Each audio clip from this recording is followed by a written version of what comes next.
this is the hip mobility plan or the hip mobility program, and this is firstly going to help you identify why your hips are tight or what's causing your hips to be tight, and then from there we'll use the appropriate exercises or movements to help rectify that.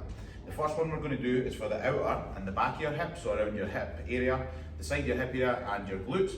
What we're going to do here is you can put your leg up on a bench like this if you're in the gym. If you're not, you can put it on something like your couch or your bed or something like that to help increase the stretch. And all you're going to do is put the foot up on here. The slant's better because it's slightly easier on your knee. And then from here, there's different ways you can move. There's no right or wrong with this. I would just move into the position that feels tightest or feels like it needs stretched most. So for some people, they like to rock forward, a bit like you're doing a hinge movement, like an RDL or something like that. Some people prefer twisting, which is one that tends to hit my hip better. And then you can also bend your knee. So bend the back knee and stretch that way. And you can use a combination of all of them.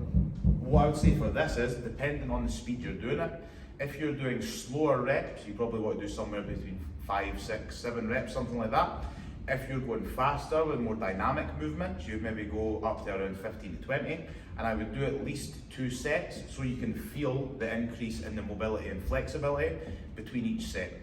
What we'll do now is I'll take you through next door and we'll look at the inside of the hip. So the next one we're going to use here is a hand supported Cossack squat, it's called. So what you're going to do is, with the TRX, hold the handles here.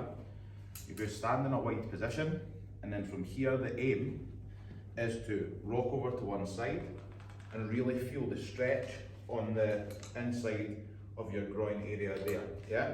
This is stretching your adductors, which is the inside of the hip. And then from here, there's different things you can do. You can turn the leg in, rotate the leg out, bounce into the lower position, and then I want you to rock over to the other side, doing the same thing again, letting that adductor on the inside here stretch, and then you can mobilize the hip by rocking in the way, coming out the way, rocking back and forward. Again, no real rhyme or reason to this or right one.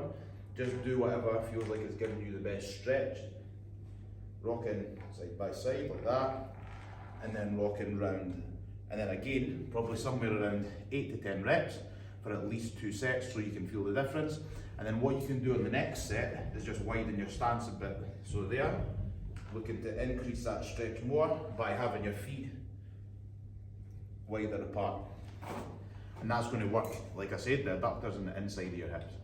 Last one we're going to do now is focus on the front, the hip flexors, which are very commonly tight. So for the hip flexors, what we're going to do is, if you lie on the floor like this, and then from here, what we're going to do is walk your feet back, and I want you to walk back until you feel a stretch at the front of your hips.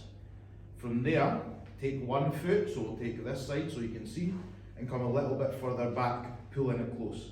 Now what I want you to do is push your heel down and squeeze this glute, and you'll feel this hip stretch quite significantly. Then lift the heel again, push down and squeeze the glute again.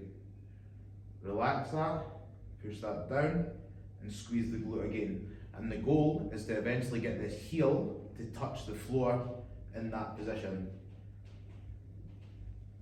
And you might want to do that for 5 or 6 reps on that side, and then switch over, do the same on this side. So pushing the heel down, squeeze the left glute, pushing the heel down, squeeze the left glute, relax. So it's that contracting and relaxing that's going to help squeeze and stretch this hip flexor. Once you've done that, revert back to this other side, and then just bring your heel a little bit further in, so you're having to work harder to push that heel towards the floor.